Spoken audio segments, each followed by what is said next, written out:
దేవుడి దగ్గర పాడడం అలవాటు. దేవుడు కచేరీ ఉన్నప్పుడు కూడా ఆ సాంగ్స్ దేవుడి దగ్గర పాడుకుంటా, ప్రాక్టీస్ చేసి. ముందు ప్రాక్టీస్ చేసి దేవుడి దగ్గర ఏ పాటలు అయితే అన్ని వాళ్ళకే స్టేజ్లో బాగా రావాలని కొత్త పాట పాడుతున్నాను అనుకోండి స్టేజ్లో, అది ప్రాక్టీస్ చేసి వాళ్ళ ముందర పాడతాను. చక్కగా ఇంటికి రాగానే తులసి కోట పైన దర్శనమిచ్చి ఎంత అందంగా ఎంత కళకళలాడుతూ కనిపించింది తులసమ్మ. తర్వాత పైకి రాగానే అగరత్తుల సువాసన భలే. నాకు కావాలని సపరేట్గా పెద్ద రూమ్ కట్టించుకున్నానండి, దేవుడి రూమ్. సో నేను ఇష్టదైవం అమ్మవారేనా? అమ్మవారే, లలితమ్మ. మీరు ఆ నిండుగా అమ్మవారి లక్షణాలన్నీ, అంటే ఒకవైపు సౌమ్యం, ఇంకోవైపు సముచితమైన రౌద్రము అన్నీ కలగలిసి అలా చక్కగా ఉన్నారు మీరు. అందుకని అమ్మవారి అంటే నేను నమ్ముతానండి, అమ్మవారి ఏ దైవం మనకి దగ్గరైతే ఆ దైవంలోని కొన్ని ఎనర్జీస్ అంటాం కదా, ఎనర్జీస్ తప్పకుండా ఉంటాయండి. ఇప్పుడు అందరు దేవుళ్ళు అమ్మవారే అనుకోవచ్చు మనం, సకల దేవుళ్ళు అమ్మవారే అనుకోవచ్చు. ఆ ఒక ఎనర్జీ ఉంది అక్కడ, ఆ ఎనర్జీ నన్ను కాపాడుతుంది. ఇప్పుడు ఒక్కటి గుర్తుపెట్టుకోండి, మనుషులు ఎవరి మీదన్నా మనం ఆధారపడ్డాం అనుకోండి, వాళ్ళు ఒక్కసారి మనల్ని బెట్రే చేసినప్పుడు మనకి జీవితం మీద ఒక రకమైన భయం, విరక్తి వస్తాయి. భగవంతుడే మన స్నేహితుడు అనుకోండి, భగవంతుడు భయపడకూడదు, మనం స్నేహితుడు అనుకోవాలి. అన్నీ చెప్పుకున్నాం అనుకోండి, అంటే మీరు ఆయన వింటాడు తప్పకుండా. ఒక ఎనర్జీ ఉంది. అది మీకేమన్నా ఎప్పుడైనా స్వయంగా అవగతం అయిందా? అంటే ఇలా విన్నారు, నా మొరని భగవంతుడు ఆలకించాడని. అంటే కొన్ని షేర్ చేసుకోవచ్చు, కొన్ని షేర్ చేసుకోలేము. బట్ ఎక్స్పీరియన్సెస్ జరిగాయి. అంటే ఇది అడగడానికి కూడా ఇది చాలా అత్యంత వ్యక్తిగత ప్రపంచంలోకి రావడం కాదు, కానీ దీనివల్ల ఇంకో 10 మందికి నమ్మకం కలుగుతుందండి. అంటే ఇప్పుడు ఉన్న ప్రపంచంలో మనకి దేవుడు ఉన్నాడా లేడా, దేవుడితో ఎలా కనెక్ట్ అవ్వాలి అనేది రకరకాల. నా ఉద్దేశంలో దేవుడు అంటే ప్రేమేనండి. ప్రేమ అంటే అన్కండిషనల్ లవ్. అది దాని మీద మనం ఫోకస్ చేసామంటే తప్పకుండా పనిచేస్తుందండి. చిన్న ఒక ఎగ్జాంపులే నేను చెప్తాను, నా లైఫ్లో నాకు జరిగిన ఎగ్జాంపుల్ నేను చెప్తాను. మా ఇంట్లో మీరు ఇప్పుడు వచ్చారు కదా, అక్కడ మామిడి చెట్టు ఉంది, పెద్ద మామిడి చెట్టు. ఓవర్ నైట్ దానికి అంత పెద్ద తేనె పట్టిందండి. అవి కొండ రాతి తేనెటీగలట. అది ఎంత అంటే పోర్టికో కార్ దగ్గరకు తగులుతుంది, అంత పెద్దది పెట్టేసింది. ఒక 3 డేస్లో పెరిగిపోయింది. బయట వాళ్ళందరూ వచ్చి మాకు చెప్పారు, మీరు తీయించేసేయాలి, అది పిల్లలు ఏమన్నా క్రికెట్ ఆడుతూ బాల్ అది తగిలిందనుకోండి, అవి రేగాయంటే కష్టం. పోలీసులు కూడా వచ్చి చెప్పారు, వాళ్ళెవరో పోలీసులకు చెప్పి వాళ్ళు కూడా చెప్పారు, మీరు తీయించేయండి మేడం అని. మనుషుల్ని పిలిపించాం. వాళ్ళు చూసి, అమ్మ ఇవి రేర్గా వచ్చే తేనెటీగలు, మీరు రేపు 10 గంటలకు మేము వస్తాము, మీ నైబర్హుడ్ చెప్పండి చుట్టుపక్కల వాళ్ళకి లోపల ఉండమని, ఒక్కసారిగా మందు కొట్టాలి, అది ఎంత పెద్దదిగా ఉంది అని చెప్పి వెళ్ళారు. వాళ్ళు వస్తామని. నేను ఈవినింగ్ 6 o'clockకి మెడిటేషన్ కూర్చుంటాను. సరే నేను పైకి వెళ్ళి ఆ అమ్మవారి దగ్గర కూర్చొని నేను కమ్యూనికేట్ తేనెటీగలతో అనమాట. అంటే నేను మాట్లాడుకుంటూ ఉన్నా వాటితో, చచ్చిపోతారే మీరు, వాళ్ళు వచ్చి మందులు కొడతారు, నాకు ఇష్టం లేదు, మన ఇంట్లో ఇలా జరగడం, వెళ్ళిపోండే మీరందరూ, ఇలా మాట్లాడుకుంటూ ఉన్నానన్నమాట. మామూలుగా పిచ్చిగా, నాకేం అది ఏదో జరగాల నేను కాదు, వెళ్ళిపోండే, ఒక్కళ్ళు చచ్చిపోయినా కూడా నాకు బాధగా ఉంటుంది కదా, మా ఇంట్లో మీరందరూ ఉన్నారు, ఇన్ని రోజులు ఉన్నారు కదా, ఏమీ చేయలేదు అంటే. నైట్ అయితే అవన్నీ వాకిట్లోకి వచ్చేసేవండి, లైట్ చుట్టూ బ్లాక్ అనమాట, మబ్బులాగా అలా ఉండేవన్నమాట. తలుపు తీయాలంటే భయం వేసేది. ఒక 15 రోజులు అయింది అలా. సరే నేను ప్రే చేసుకునేటప్పుడు మటుకు నన్ను ఎవరు డిస్టర్బ్ చేయరు. కాల్స్ వచ్చినా కూడా, ఎవరన్నా వచ్చినా కూడా ఎవరు డిస్టర్బ్ చేయరు. లోపల మా డ్రైవర్ పరిగెత్తుకుంటూ వచ్చి డబడబడబడబడబా తలుపు కొట్టాడు. నాకు ఎవరికన్నా ఏమన్నా అయిందా, అంత ఎదుగా ఎవరు కొట్టరు కదా, నేను మెడిటేషన్లో ఉన్నానంటే ఎవరు తీరు కదా. నేను తీల తలుపు.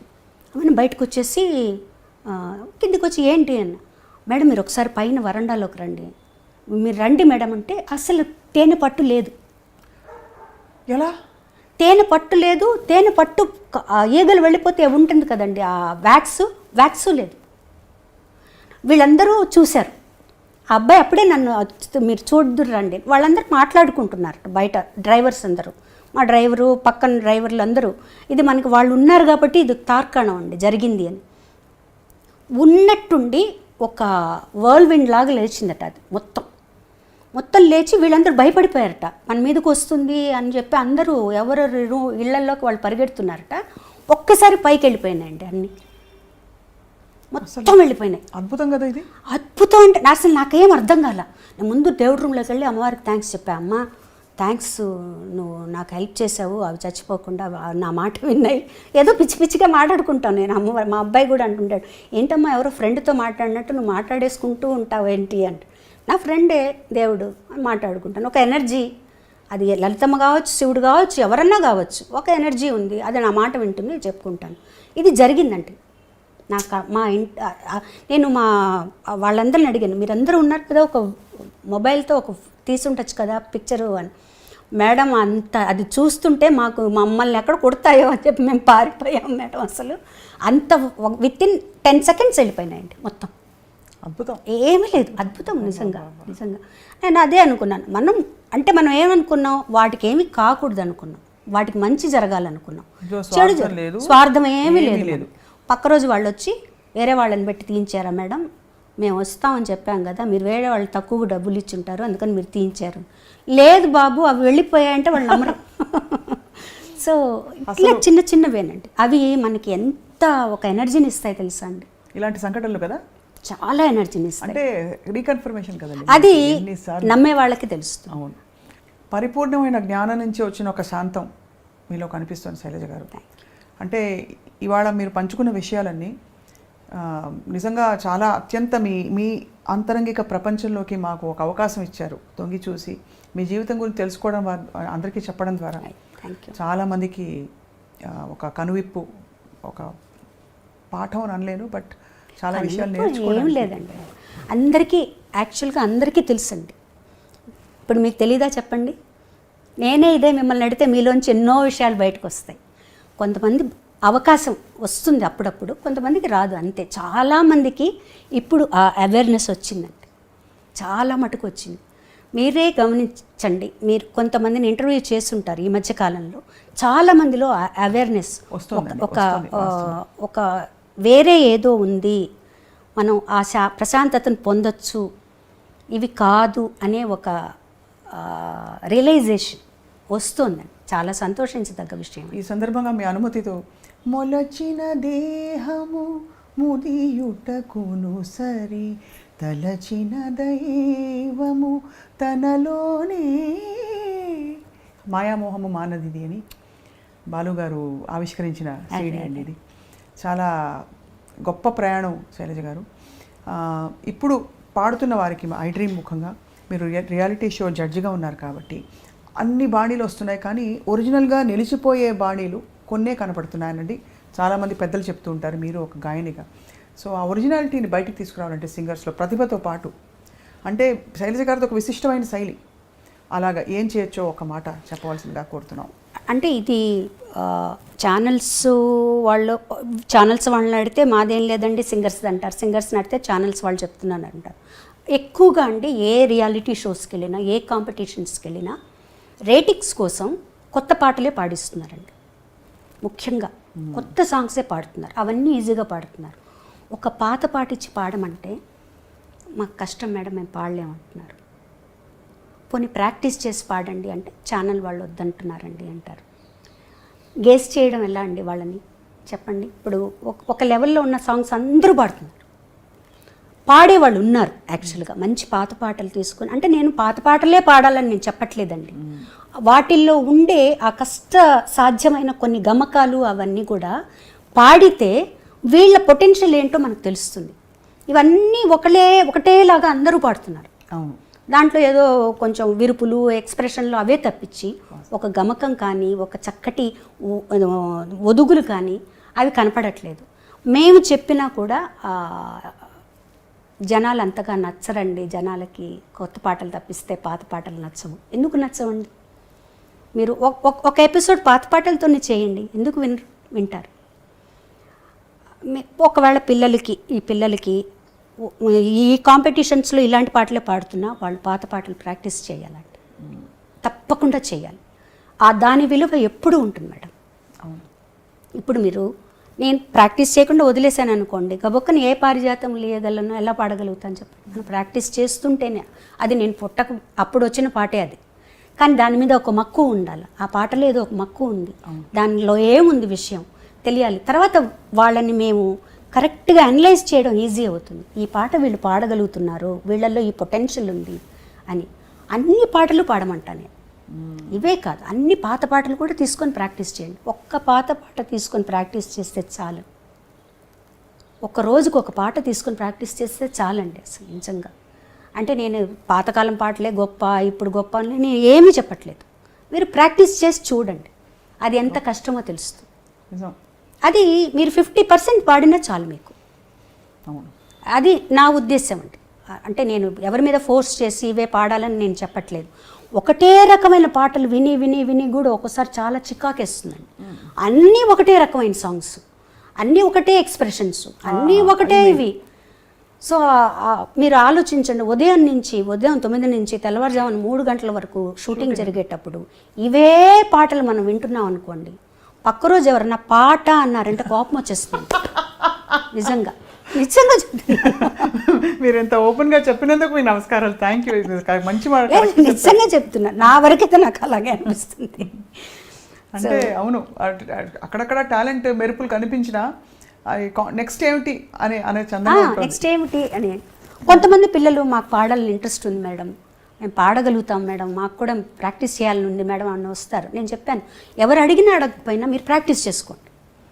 మీరు ఎవరైనా సపోజ్ నేను పక్కకు పిలిచి నేను అడిగితే నువ్వు పాడగలగాలి, అట్లా మీరు ప్రాక్టీస్ చేసుకోండి. కనీసం మీకు ఆ తృప్తి ఉంటుంది, మాకు కూడా వాళ్ళు పాడుతున్నారనే తృప్తి ఉంటుంది అని చెప్తుంటాను నేను అనమాట. నా ఉద్దేశంలో ఈ పాటలు పాడడం తప్పు, ఆ పాటలు పాడడం కరెక్ట్ అని నేను చెప్పను. కానీ మీరు నిలబడాలంటే మటుకు పాత పాటలు పాడాల్సిందే, తప్పదు. గొప్ప కాంట్రిబ్యూటర్స్ మీరందరూ. మీరు మీ తరంలో వచ్చిన వారు, అంతకు ముందు వచ్చిన వాళ్ళందరూ అయితే ఇంకా చెప్పక్కర్లేదు మాటల్లో శైలజ గారు. ఎందుకంటే మీరు తీసుకొచ్చిన ఒరవడి అది 10 కాలాల పాటు మీరు పాడిన పాటల రూపంలో, మీరు చెప్పిన మాటల డబ్బింగ్ రూపంలో నిలిచిపోతుంది మనసుల్లో, అందరి మనసుల్లో కూడా. ఇవాళ నిజంగా గొప్ప అనుభూతి మీతో మాట్లాడడం, కొత్తగా మళ్ళీ మిమ్మల్ని తెలుసుకున్న భావన కలుగుతుందండి. నాకు కూడా అలాగే అనిపిస్తుంది. అంటే రొటీన్ ఇంటర్వ్యూస్ లాగా కాకుండా చాలా విషయాలు, అంటే నేను కొన్నిసార్లు ఇది చెప్పకూడదు అనుకున్నవి కూడా నా చేతి చెప్పించేశారు మీరు. అయ్యో అలా కాదు, చెప్పకూడదు అంటే ఒక్కొక్కళ్ళకి ఒక్కొక్క ఇన్హిబిషన్ ఉంటుంది కదండి. కొన్ని నేనే పెట్టుకుందామని మీరు అన్నారు కదా, దానివల్ల ఇంకా ఎవరైనా ఇన్స్పైర్ అవుతారేమో. ఖచ్చితంగా అవుతారని నేను ఎందుకు నమ్ముతానంటేనండి, అందరూ ఇప్పుడు వెతుక్కుంటున్నారు ఏమిటి ఎందుకంటే మాయా ఎంత వెలుగునకు అంతే చీకటి, ఎంత సంపదకు అంత ఆపద, తెలిస్తే మోక్షము, తెలియకుంటే బంధము. ఇవన్నీ మీరు అద్భుతంగా ప్రస్తావించారు. నాకు ఇష్టమైన కీర్తన అది చాలా. సో ఇప్పుడు మీరు చెప్పిన ఈ విషయం చాలా మందికి మనసుల్లో అలా హత్తుకుంటుంది. వాళ్ళందరికీ అంటే ఇందులో ఒక శాంతి ఉందండి, డెఫినెట్గా ఉంది. అంటే మనం ముక్కు మూసుకొని జపం చేస్తూ కాన్సన్ట్రేషన్ చేస్తూ ఇక్కడ ఏదో పెట్టి నేను అది కూడా చేయను. కామ్గా కూర్చుంటాను, నాలో ఉండే బ్యాడ్ అంతా తీసేయమని అడుగుతాను భగవంతుడిని. తీసేసి ఒక ఎనర్జీ ఉంది పైన, ఒక అద్భుతమైన ఎనర్జీ ఉంది, అందరి మీద ప్రసరిస్తోంది. అది నాకు తెలుసుకునేటట్టు చేయి, నాలో ప్రవహించని అది. ఇదే నేను ప్రాక్టీస్ చేస్తానండి. ఎందుకంటే ఏం చేయి, సాధ్యమైనంత వరకు అందరినీ ఒక సమదృష్టితో చూసేటట్టు. అది కష్టం అండి, అది సాధన చేయడం చాలా ఒక్క రోజులో వచ్చేది కాదు. భగవంతుడి అనుగ్రహం మనకు ఉండాలి, అంతే, తప్పదు. అందరినీ ఒకేలాగా చూడాలి, అందరి పట్ల నిజమైన ప్రేమ ఉండాలి, ఆర్టిఫిషియాలిటీ ఉండకూడదు, అందరూ బాగుండాలని కోరుకోవాలి. అదే మెడిటేషన్ అని నా ఉద్దేశం అండి. చాలా గొప్పగా చెప్పారు. ఇది తుది మెరుపు అండ్ ప్రేక్షకులందరికీ, చూసే వాళ్ళందరికీ కూడా ఒక చక్కటి సిద్ధాంతం, ఒక చక్కటి బాట వేశారు మీరు ఇవాళ. శైలజ గారు, మా ఐ డ్రీమ్ ప్రేక్షకులు మీకోసం వెయిట్ చేస్తారు కాబట్టి వారికి బెస్ట్ విషెస్ చెప్పాల్సిందిగా కోరుతున్నాం. అందరికీ నమస్కారం అండి. ఇంతసేపు మీరు ఓపిక్గా ఈ ఇంటర్వ్యూ చూసినందుకు చాలా సంతోషం. మీలో ఎవరికన్నా ఒక్కరికైనా కూడా ఈ మెడిటేషన్ మీద మీకేమన్నా ఒక మక్కువ కలిగితే నా అంత సంతోషించే వాళ్ళు ఇంకొకళ్ళు ఉండరు. Thank you. ఈ ఆపర్చునిటీ ఇచ్చిన ప్రతి ఒక్కరికి, ముఖ్యంగా స్వప్న గారికి ఇంత బాగా ఇంటర్వ్యూ చేసినందుకు అందరికీ నా కృతజ్ఞతలు అండి. అందరూ హ్యాపీగా, ఆనందంగా, ఆరోగ్యంగా ఉండాలని కోరుకుంటున్నాను. ఎస్పి శైలజ గారు అక్షరాల మన సిల్వర్ స్క్రీన్ లెజెండ్. వారికి ధన్యవాదాలు చెప్పుకుంటూ ఇది ఇవాల్టి ప్రత్యేక కార్యక్రమం. ధన్యవాదాలు.